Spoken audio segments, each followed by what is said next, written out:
Like scores of Los Angeles residents, Catherine Carreño has been protesting President Donald Trump's immigration crackdown. 2 people have been taken from just right in front of my apartment.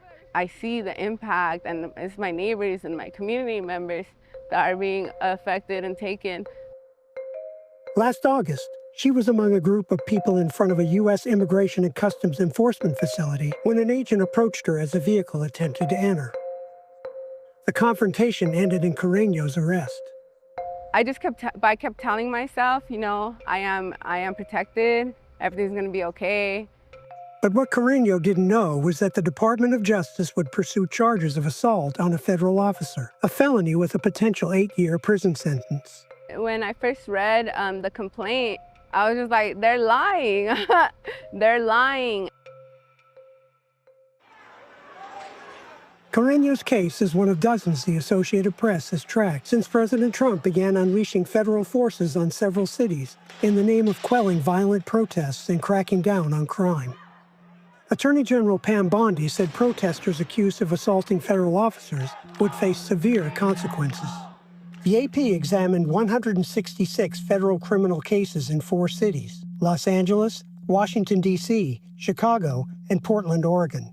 The analysis found the Justice Department has struggled to deliver felony convictions. Of the 100 people initially charged with felony assaults, 55 saw their charges reduced to misdemeanors or dismissed outright. Another 23 pleaded guilty to reduced charges that resulted in little or no jail time. I think this is all about messaging by the Trump administration.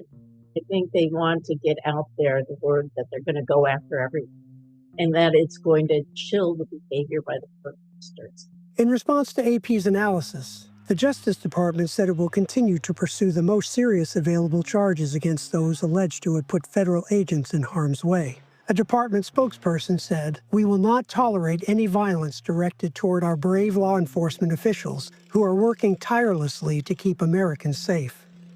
The Department of Homeland Security responded by saying 238 assaults have happened on ICE personnel since the start of the year, up from 19 the previous year.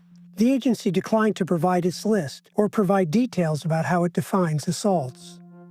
Prosecutors have successfully secured felony indictments against at least 58 people, accused of throwing rocks and projectiles at federal vehicles, punching or kicking officers, shooting paintballs, and spitting at officers. Those cases are awaiting trial.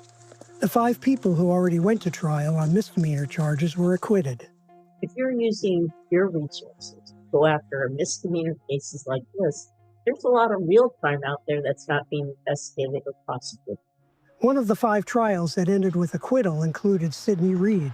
The D.C. resident was arrested after filming ICE detentions outside a jail. She was accused of injuring a federal agent. I was detained for 2.5 days without being read my rights, without being told what I was being charged for, and without a phone call. Body camera footage played at trial showed that Reed had not intentionally struck the agent. Instead, the agent had scratched her hand on a wall while assisting another officer. Mind your own business. That's all you have to do. Mind your own business. I don't think what I did was brave or anything, earth-shattering. But it is still kind of a sensitive topic because this is my city.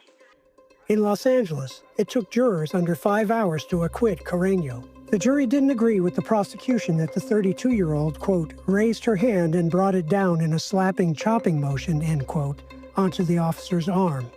I'm not doing anything. Now, weeks later, Carreño is still reeling from the experience, but plans to continue protesting and volunteering. I get anxiety. But I still go.